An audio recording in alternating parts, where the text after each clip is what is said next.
Hello everyone! So today we are going to talk about pronunciation, and I will be looking at my screen, which is over there, so sorry if I keep looking away from the camera, but I'm trying to stop scripting my videos too much and try to have a more spontaneous sort of discourse, because I think that makes me sound a bit more engaging. But in this video, I wanted to sort of tell you how I improve my pronunciation across all the languages that I speak. The strategies and the methods that I'm going to show you in this video, I haven't necessarily used for all my languages, but I've used for most of them.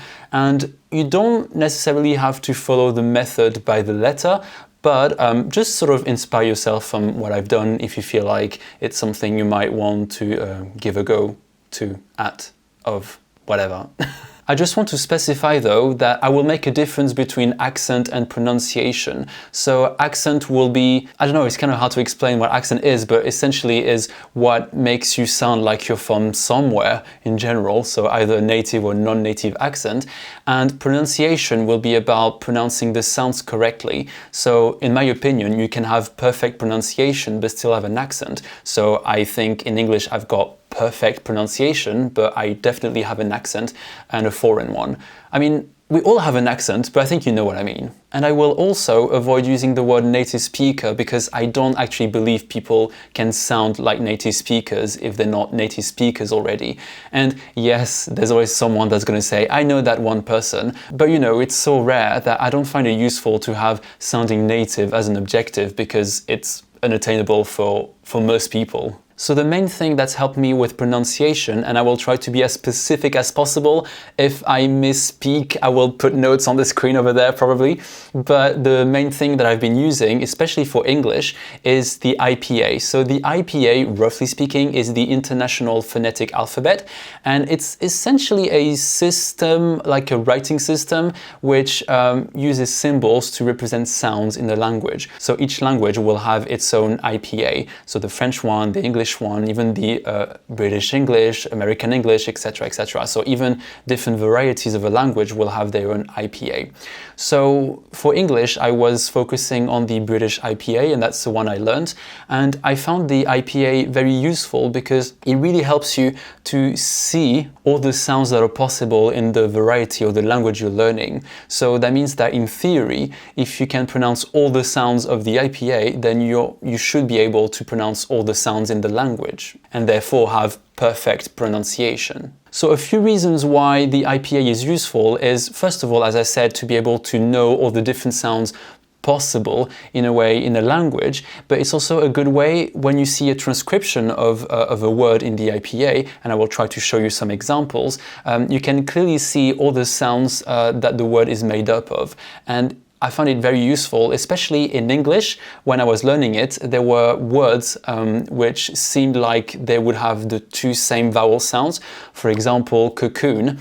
I used to pronounce it cocoon because I thought it was like twice the same vowel, but actually it's cocoon, so u, so it's like two vowel sounds. And knowing and being able to see those differences is quite useful for me anyway, to really specifically know that in that word the vowel is not the same, therefore I can't pronounce the two syllables or the two vowels the same way because they are different. Another example, and it's not really a mistake I used to make, but it's a mistake I used to hear a lot because I was studying in France and I was with a lot of French people. They used to pronounce the word again as again, because it looked like the word gain, like to gain something. But actually, if you look at the IPA, so the pronunciation, it's not again, but it's again. So it's not ain, but n sound, as you might know if you're a native speaker of English or if you're fluent in English. But that's the kind of thing as a learner that you might not know because you might be stuck with the pronunciation of your own language, or you might be pronouncing things in a way that you think is right because of, I don't know, because languages are irregular sometimes, you know, when you compare the spelling and the actual pronunciation of the word. Another thing that the IPA is very useful for is when you transcribe in a lot of detail, because there's different sort of levels of detail when you transcribe the IPA. It actually shows you so how words are pronounced in isolation, but also in a sentence it shows you that sometimes some words are influenced by other words in a sentence. So if I give you an example, in English you wouldn't say, in British English anyway, you wouldn't say law and order, you would say law and order. So you have a r sound which links law and. You wouldn't say law and order. Try it if you're a native speaker of English or British. I don't know if it's the same for American English, but I imagine it's similar. Another example is nice to meet you. So you wouldn't say nice to meet you, even though you would pronounce them like that in isolation. We say nice to meet you. Or would you would be would you, so you add a j sound. And with the IPA pronunciation, you can see those details of pronunciation, and that's really helped me, first of all, sound more accurate, but also sound more natural. So the IPA was mostly for when I was learning English, but other things that I try with other languages is that, well, I draw upon the knowledge of the IPA, meaning that I often try not to assume the pronunciation of words, because when I did with English, I would sometimes get it wrong. So with the languages I'm learning, I try as much as possible to just check the pronunciation, ask native speakers if I can, you know, I just message my friends on Messenger and ask them, can you pronounce that for me, please? And then they do, and then I can sort of compare and see if I was correct or not correct, and then if not correct, then I can learn the new pronunciation of the word. But something else that I try to do, and that's something that I've sort of learned a bit from phonology and phonetics, is where I pronounce the sounds. So something that some people might not be aware of, and it's kind of logical when you think about it, but it's not something we taught, so we might not be aware of it, is that sounds are pronounced in different places in our mouths and maybe throat, if it's more like a guttural language. Well, actually, in French is sort of down there, sort of. But most sounds will be pronounced around here. And what's interesting is if you compare different vowel sounds, you can sort of try, I don't know, maybe close your eyes and sort of imagine where the sounds are pronounced. If I use the example of the U sound in various languages, so for example, U will be more at the front of my mouth. So if I turn my head, it would be U is more like this, while U in English is a bit more at the back, I believe. Then if you have which is a bit more in the middle, lower, to me it sounds, etc., etc. So basically the idea is to be aware that a vowel sound, like if you have a U sound in your language, when you learn a new language, it's very likely that this sound will be pronounced somewhere else. And if you pronounce this sound in your target language in the wrong place, then that's when your pronunciation will not be accurate. So what I try to do with Japanese is to try and explore different places where I can pronounce my vowel sounds. So for example, I know in French that we say U, but in Japanese it's not a U sound, it's more like a U.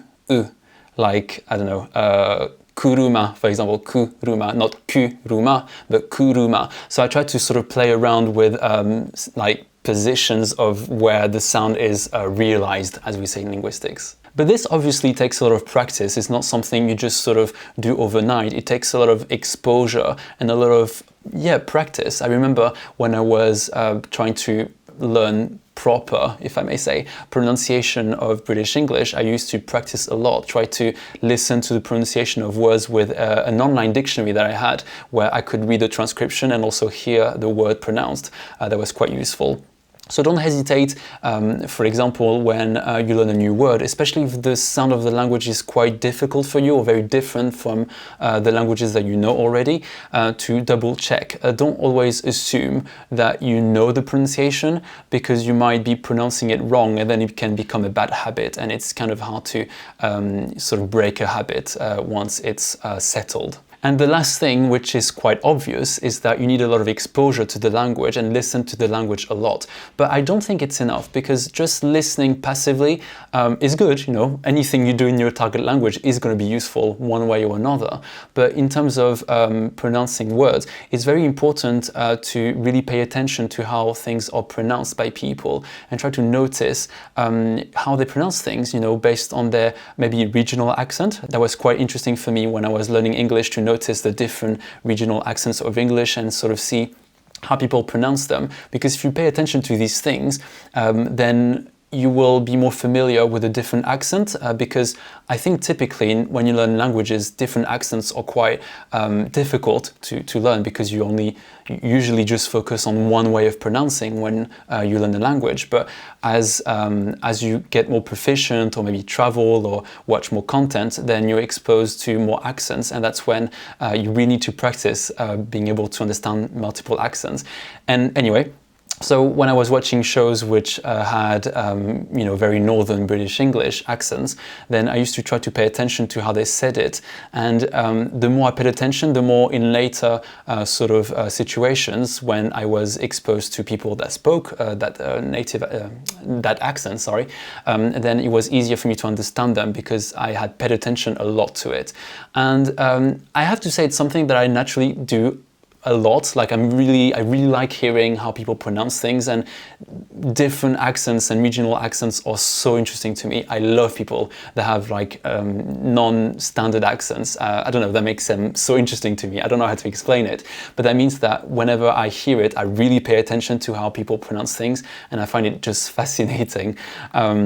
But I don't know if everyone is the same way as I am with these things, but I don't know, I just naturally like to really listen and pay attention to people's accents. So that's it for this video. I hope you enjoyed it. I did it super spontaneously, which is still a new thing for me, but I want to practice to sort of speak more naturally on camera. So if you have enjoyed this video, do not hesitate to put a few thumbs up, a few likes, and don't forget to subscribe, and I will see you in a future video. Bye.